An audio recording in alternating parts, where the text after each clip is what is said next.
What you cooking? Same thing I've been cooking the past 15 years with the hope of poisoning you. Ain't working so well.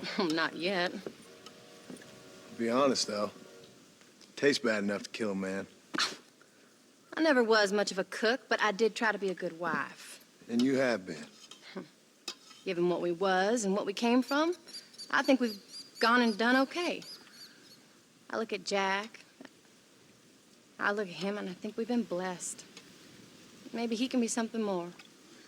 He's a good kid. He can be whatever he wants to be. He ain't gonna be no frontier gunslinger killing and running no gang, though. That way's over. Railroads and government and motor cars and everything gone and done away with all that. And he ain't gonna marry no orphaned working girl running with a bunch of hucksters, neither. If he meets one like you, I hope he'll marry her. Stop. For an illiterate gunslinger, you sure know how to make a girl blush. God damn crows! John! You have got to go deal with them. They've broken into the silo again and are eating all the corn out from it. Of course, my angel. Wait. Get out of there. All right, all right. Come on. Scat. Shh.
Howdy, John.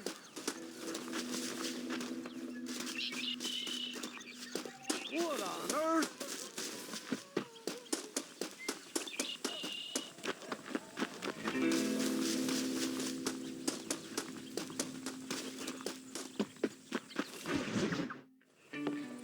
John, we got a telegram from some lady friend of yours, a Bonnie something or other. Something you ain't telling me? Bonnie McFarland. She's a friend. Saved my life when I went after Bill and nearly got myself killed again. Oh, now you two's in the habit of sending each other letters. How very nice. It weren't nothing like that. What's it say? I don't know.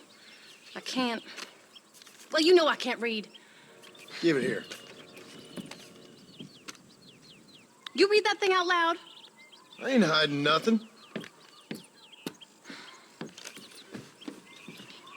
Dear Mr. Marston, stop.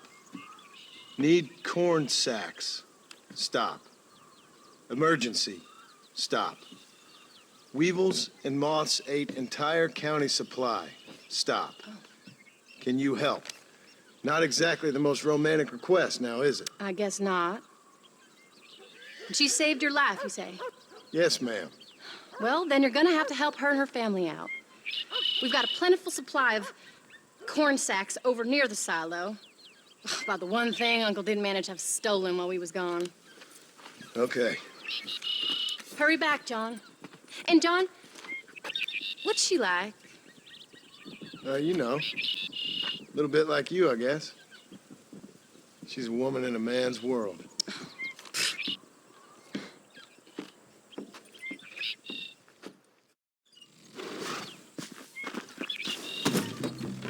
John, wait! I changed my mind. I'm coming with you. Well, come on then. Let's get going.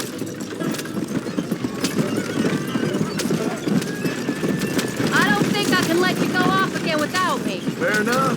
I'm glad of the company. You only had to ask. Ask? I was waiting for you to ask me. I thought you'd want to keep an eye on the boy. Oh, while you were off cavorting with cowgirls in the next county? I don't think so, John Marston. You only just got home. That Jack has seen enough of me for a lifetime. So, is she married? This Bonnie McFarlane? No. What does she look like? I don't know. Pretty normal, I suppose. Normal? What? Normal like me? No. Normal as in 2 eyes, mouth, nose, that kind of normal. Besides, ain't no woman fine as you. A little flattery. Now we're finally getting somewhere. If you find yourself in a hole, the first thing to do is stop digging. Another pearl of wisdom from John Marston. I sure do miss those. I never took you for the jealous type, Abigail. I ain't jealous so much as curious. You heard what she wrote. It's just some corn. She saved my life, and she was decent enough to me, so I owe her this much at least. How did she save your life anyway? She found me half dead on the side of the road and took me to the doctor. Most folks would have left me there. Half dead from what? Bill didn't take so kindly to be visiting unannounced. Bill never did like surprises. How was he? Same as he was when we left. Angry and dumb. Taking his revenge out on the world. People down there was really scared of him. Of Bill? You gotta be kidding me. He was only frightening if he was afraid of dumb fools. Bill weren't so bad, but when Dutch went crazy, Bill took it hard. For a while, we all thought we'd found something right. Better way to live, but it was just a lie. So you saw before they did. Maybe. But they was still kind of family. A family that left you for dead. You knew the truth, John, and they hated you for it. Where did they take you? Who? Those government bastards. Where did they hold you and Jack? I ain't sure. They kept their eyes covered there and back. Can't have been too far from here, though. They treat you right? It ain't the first time I've had a gun to my head, John. You're forgetting your marriage proposal. Very funny. No, they learned pretty quick what would happen if they laid a finger on me. Sons of bitches. It wasn't them or being there. I didn't care about that. I've been in far worse situations.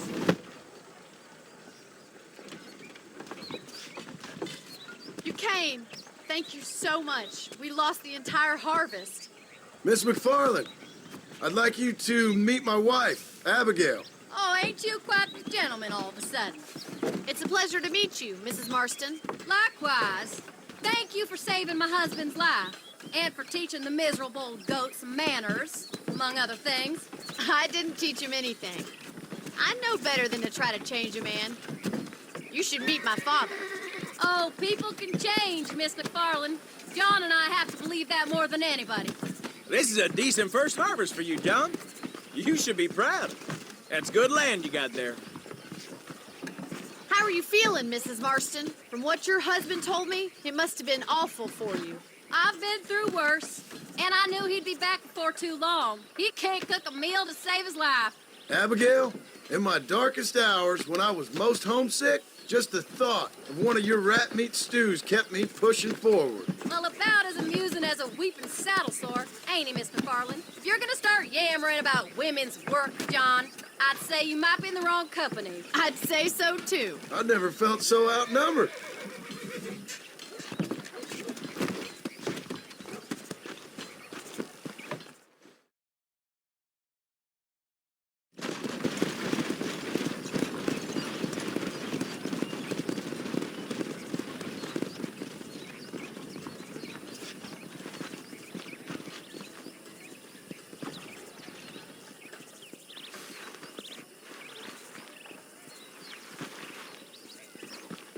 Ma'am?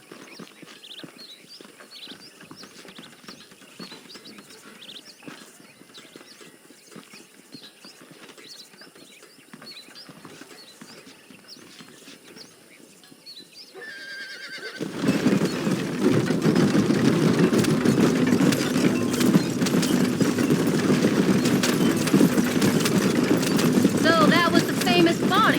That was her, all right. She's pretty. She's normal. normal, like I said. Well, you always wanted to be a rancher. I'd have thought she'd be just your thing. The perfect rancher's wife, if I ever saw one. I already got a rancher's wife. I'm only teasing. I like her, and I'm glad she saved your life. Most of the time, anyways. The McFarlands are good people. She did blush redder than a shepherd's sunset when she saw you, though. I have that effect on women. You clearly had one too many blows to the head. You ain't wrong about that, Mrs. Marston. That's quite a ranch they got there. That'll be us someday. As soon as we get back on our feet. I don't know, John. How many times can we start again? An outlaw and a working girl. We ain't exactly farmers. We are now. Forget that life. It's over. Do you really believe that? We have to. It's the only way we'll ever have a future. The life we led, that doesn't go away. It's never over. You think those government men are just gonna leave us alone now? The old gang's dead. I did what they asked. And that's it? A life of pride forgiven? We're back together, ain't we? Till they decide you owe them something else. Sometimes I think I was the stupid one for believing I could get out. Maybe Doug, Bill, and Javier were just being honest with themselves. You ain't perfect, John, and I sure ain't. But you're better than they are, than they were. Maybe we can't change. But we gotta try, for Jack's sake. Even if we have to start again 100 times. It's better than going back to what we were. How's Jack doing? Angry, upset. He's been through a lot. I hope he's gonna be all right. It's gonna take time. For a while, his world was safe. Normal, even. Then it got turned upside down again. You ain't saying much about it. I've tried to talk to him. But how do you explain any of it? What do you say when he asks about Uncle Bill and Uncle Gus? They were family when he was a little boy. He hides away in those books of his. Wouldn't you? It ain't like the real world's done him many favors. He's just been kidnapped. He grew up with the gang. That's no life for a boy. We did our best to protect him. Come on, John. He saw things no boy should see. Well, now we got a chance to make it right.